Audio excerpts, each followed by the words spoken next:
Hello प्यारे बच्चों, आपका स्वागत है हमारे YouTube channel study your future में। बच्चों, आज की इस वीडियो में हम आयु वाले प्रश्नों को हल करना सीखने वाले हैं। बच्चों, अगर आप भी किसी सरकारी एग्जाम की तैयारी करते हो तो इस क्वेश्चन को ज़रूर देख लेना, क्योंकि इस प्रकार के क्वेश्चन आपकी परीक्षा में पूछे जाते हैं। तो मैं इनको बेसिक से हल करना आपको नहीं बताऊंगा, यानी कि हम इनको जल्दी में ट्रिक के साथ सॉल्व करने वाले हैं, राइट। तो अगर आप भी इनको जल्दी में ट्रिक के साथ हल करना चाहते हो तो वीडियो को देख लेना। ज़्यादा बड़ी वीडियो नहीं है, छोटी वीडियो है। मैंने आपके लिए यहाँ पे 2 क्वेश्चन लिए हुए हैं। दोनों क्वेश्चनों को बहुत अच्छे तरीके से यहाँ मैं आपको सॉल्व करवाऊँगा। ओके, चलिए देखिए।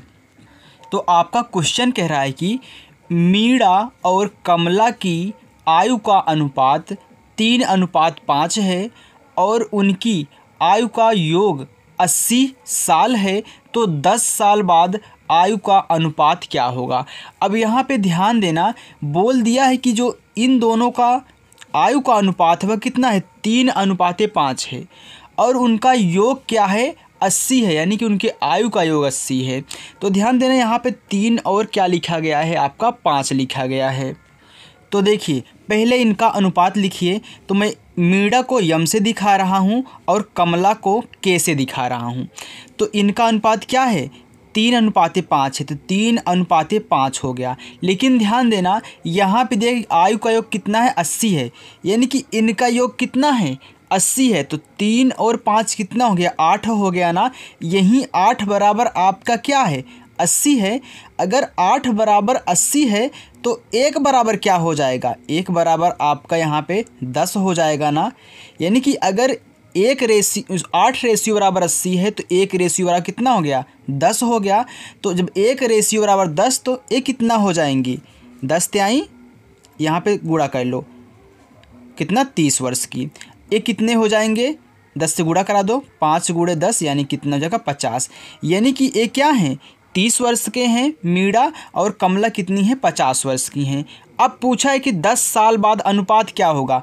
तो यहाँ पे मीरा और कमला की आयु कितना अनुपात है, 30 अनुपात कितना है आपका, यहाँ पे 50 है।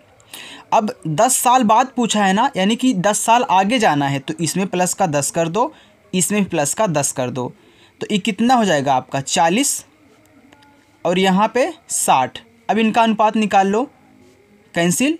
देखिए 2 दूनी 4 और 2 त्याई 6, यानी कि 2:3 क्या होगा, 3 होगा। तो 10 साल बाद इनकी आयु का अनुपात क्या होगा, 2:3।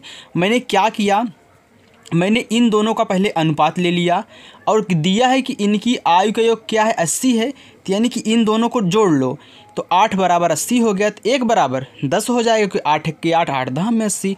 जब 1 बराबर 10 है तो 3 बराबर 30, 5 बराबर 50, क्योंकि मैंने 10 से गुणा करा दिया। अब यहाँ पे अभी तक वर्तमान में कितनी थी, ये 30 साल की, ये 50 साल की। तो 10 साल बाद दोनों में 10 साल ऐड कर दिया, क्योंकि 10 साल बाद तो दोनों ग्रोथ करेंगे ना। तो ये 40 हो जाएगा, ये कितना 60 वर्ष का। तो मैंने अनुपात निकाल लिया, तो 2:3 कितना आ गया आपका, 3 आ गया। ये सवाल आपको अच्छे समझ में आया ना। चलिए, तो आगे अगला क्वेश्चन कुछ अलग टाइप से है, उसको भी देख लेते हैं। दूसरा क्वेश्चन आपका है, पिता और पुत्र की वर्तमान आयु का अनुपात कितना है, 6:1 है और 5 साल बाद यह अनुपात 7:2 हो जाएगा। तो पुत्र की वर्तमान आयु बताओ। अब देखो बच्चों, यहाँ पे वर्तमान में तो यहाँ पे आपका दिया गया 6:1 और 5 साल बाद अनुपात कितना हो जा रहा है, 7:2 हो जा रहा है। तो ध्यान देना, जब भी आपको अनुपात वाले प्रश्न पूछे जाएं तो उसमें क्या होता है, यक्स मान के लगाते हैं। हालांकि मैं भी यहाँ पे यक्स मान के लगा सकता था, लेकिन ये थोड़ा सा मैं आपको इजी करने के लिए ऐसे बता दिया। लेकिन इसमें क्या है, 2 बार अनुपात दिया गया है, तो इसमें हमको हल्का सा मानना पड़ जाएगा। यानी कि ये हमारा कितना है, मैं पिता को अगर यफ यानी कि फादर से दर्शाऊँ और पुत्र को यस से दर्शाऊँ, तो इनका वर्तमान में अनुपात कितना है, 6:1 है ना। तो ध्यान देना, यहाँ पे जब भी आपको अनुपात के साथ दे तो उनको यक्स मान लिया करिए। यानी कि ये क्या है, 6x है ये आपका x हो जाएगा, क्योंकि अनुपात तो सेम है ना, मैंने सिर्फ x माना है। अब देखो बोला है कि 5 साल बाद यह अनुपात 7:2 हो जाएगा। अब अनुपात का मतलब आप जानते बच्चों कि बटा होता है ना, यानी कि 6x/x होता है ना, इतना आप जानते हो। तो 5 साल बाद, अब बाद में यानी कि आगे जाना है तो हमको 5 साल जोड़ना पड़ेगा। तो मैं क्या करूँगा, इनको भी 5 साल बढ़ा दूँगा और इनको भी क्या करूँगा, 5 साल बढ़ा दूँगा।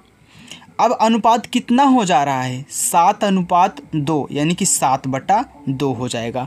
अब हल कर लो आराम से। देखिए 2 का गुणा इसमें करा दो, 7 का गुणा इसमें करा दो। जब 2 का गुणा इसमें कराओगे तो 2 6 के 12x प्लस 2 5 10।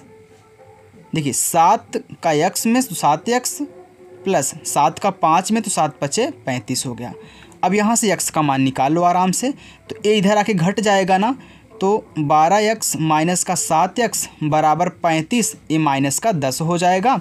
और यहाँ पे आपका 5x बराबर कितना हो जाएगा, 35 में से 10 जाएगा तो आपका 25 बचेगा। 5 1 के 5, 5 5 25, यानी कि x बराबर कितना आ गया, 5। अब यहाँ पे आपका x बराबर 5 आ गया ना, तो आयु किसकी पूछा था, पुत्र की पूछा था। तो मैंने यहाँ पे पुत्र को x माना था, तो पुत्र की आयु निकल कितनी आ गई, देखिए यहाँ पे x माना था ना, ये कितना 5 वर्ष का, पुत्र आपका 5 वर्ष का है, निकल के आ गया ना। तो बच्चों अगर आपको ये दोनों क्वेश्चन अच्छे लगे हों, वीडियो पसंद आए, वीडियो को लाइक कर देना प्लीज़ बच्चों। अगर चैनल पर नए हो तो सब्सक्राइब भी कर लेना, अगर आपको ऐसी ट्रिक्स सीखनी है। तो बच्चों मिलते हैं नेक्स्ट अगली वीडियो में, तब तक के लिए बाय।